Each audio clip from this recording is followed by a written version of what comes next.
Hi, my name is Mr. Ortiz. I'll be your guide as we explore the amazing Midwest. I'm an economist and I work at a bank in Chicago. My boss gave me time off to lead your tour for two reasons. The bank wants you to learn about the Midwest and its economy. Also, my boss knows I love to travel. We will visit 9 of my favorite places in the Midwest. Along the way, look for answers to this question. How did this one region earn these two very different nicknames? America's breadbasket and America's heartland. We will be touring in little planes called crop dusters. Most of the time, these planes are used to spray crops with chemicals. Because of their small size, crop dusters can fly close to the ground. That means we'll get great views. Fasten your seatbelts for takeoff. Our first stop will be in the Show Me state of Missouri. Mike 3, clear for takeoff, 320, 10 to 15.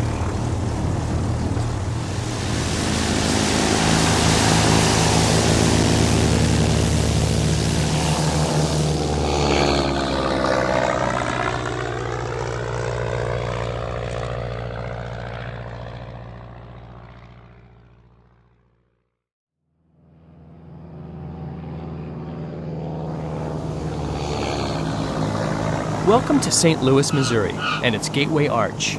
I chose St. Louis as our first stop because of its history. This is where the settlement of the West and Midwest began. St. Louis began as a frontier town. The frontier is where wild country begins. French traders first settled St. Louis. They chose this spot because it is near two mighty rivers. The Mississippi and Missouri rivers come together just north of St. Louis.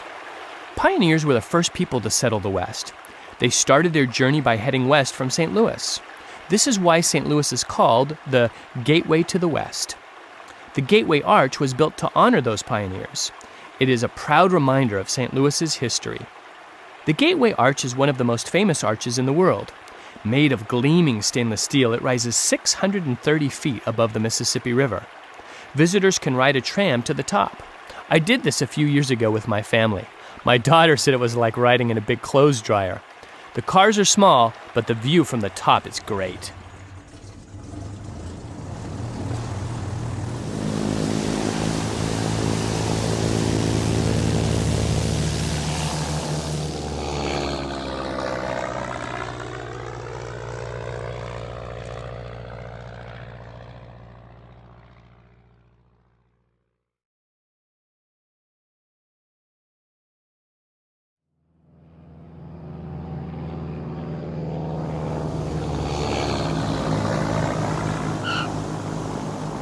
If you wanted to invent a farming state, you couldn't do much better than Iowa. That's what my best friend from college said. He grew up on an Iowa farm that looks a lot like the one you see here. First, he said, you'd want your farm state to be flat. Iowa began as flat prairie country. A prairie is an area of flat or rolling land covered mostly with tall grasses. Later, farmers planted crops on the prairie. Next, you'd want fertile soil. Fertile means able to produce good crops. Iowa has so much fertile soil that farms cover almost every inch of the state. Finally, you'd want good transportation. Iowa lies smack dab between the Mississippi and Missouri rivers. Long before there were trains, Iowa farmers used these rivers to send their crops to market. Today, Iowa farms produce huge crops of corn, soybeans, oats, and hay. Much of this harvest is fed to livestock. Livestock are animals raised on farms, such as cattle, hogs, and chickens. Iowa farm products are used in all kinds of foods. The chances are good that the next bag of popcorn you pop was grown on an Iowa farm just like this one.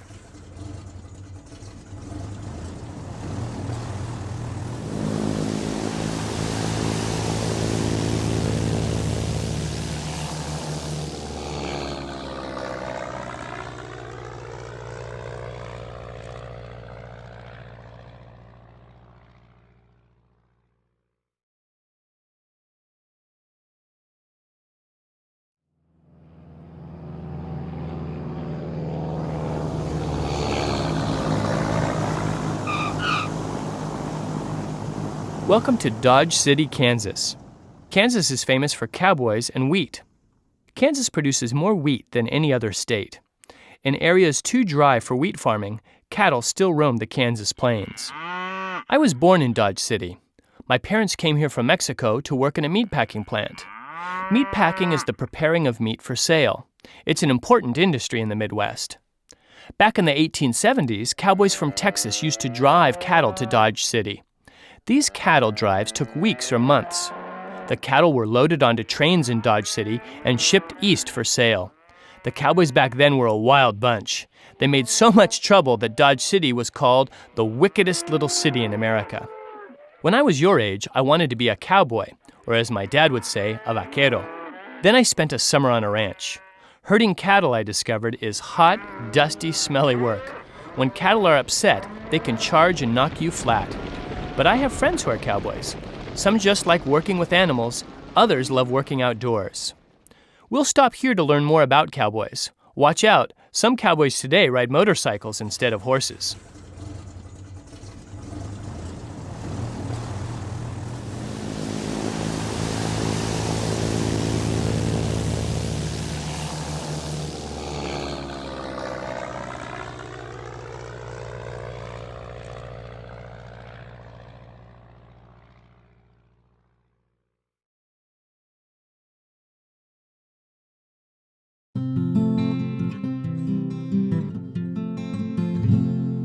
Oh, give me a home where the buffalo roam, where the deer and the antelope play, where seldom is heard a discouraging word, and the skies are not cloudy all day.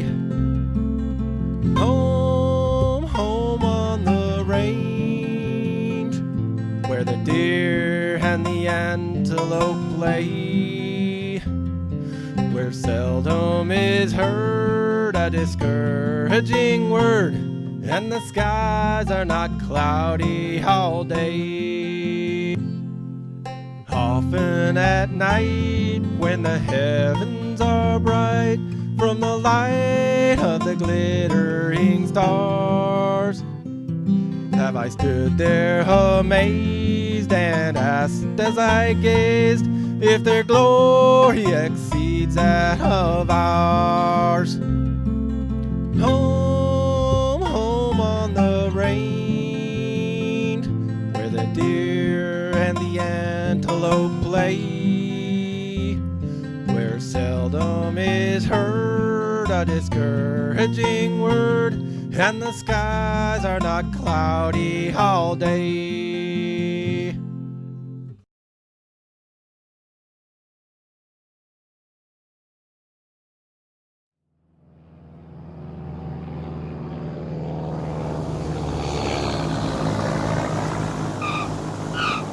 Two huge monuments are carved into the Black Hills of South Dakota.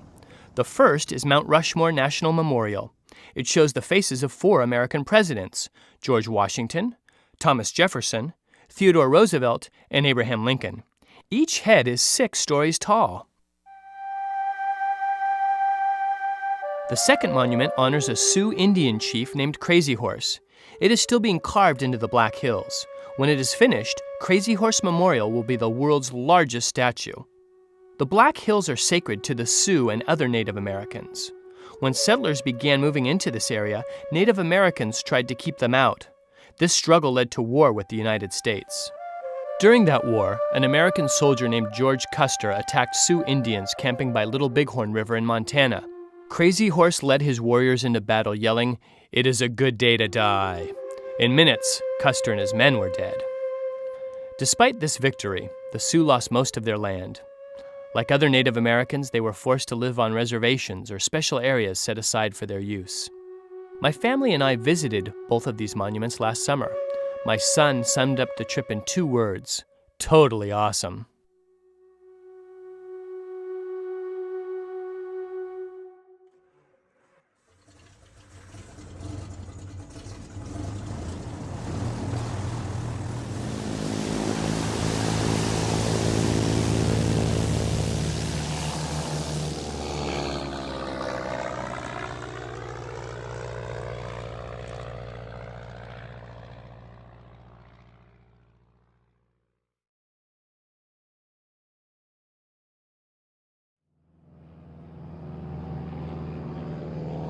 You are looking down on one of my favorite sites, the Soo Locks.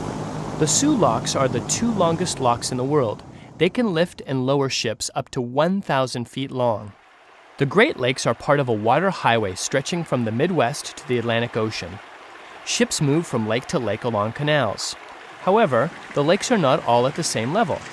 Locks are needed to lift and lower ships from one lake to the next. The Soo Locks lift ships from Lake Huron up 21 feet to Lake Superior.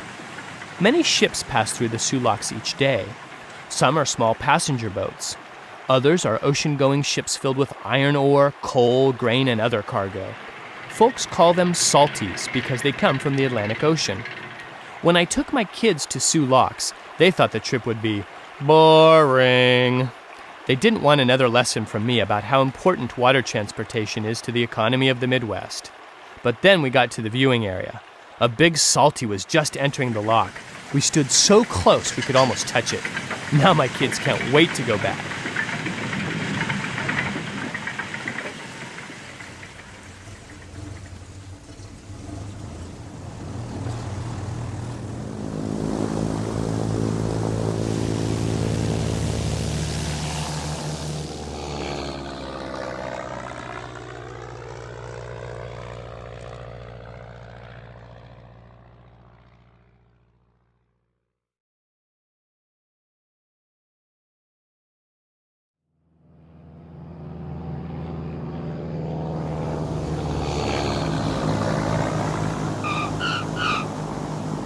In 1896, a Michigan farm boy named Henry Ford built his first car.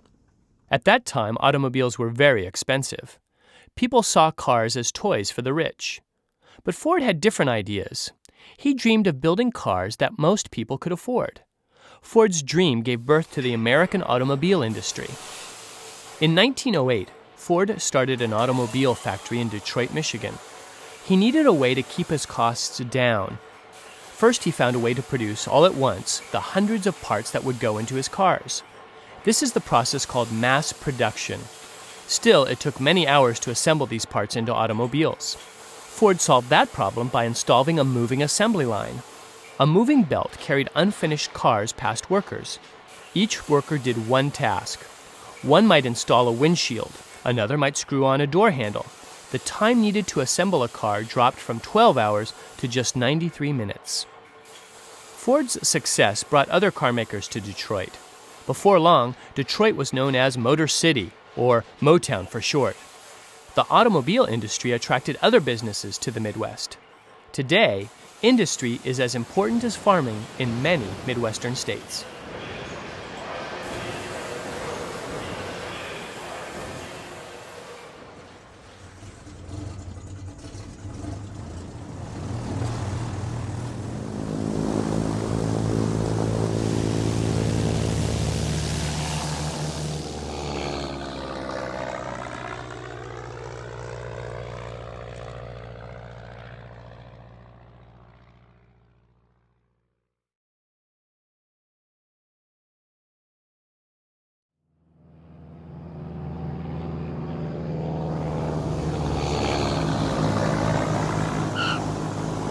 You are looking at O'Hare International Airport in Chicago, Illinois.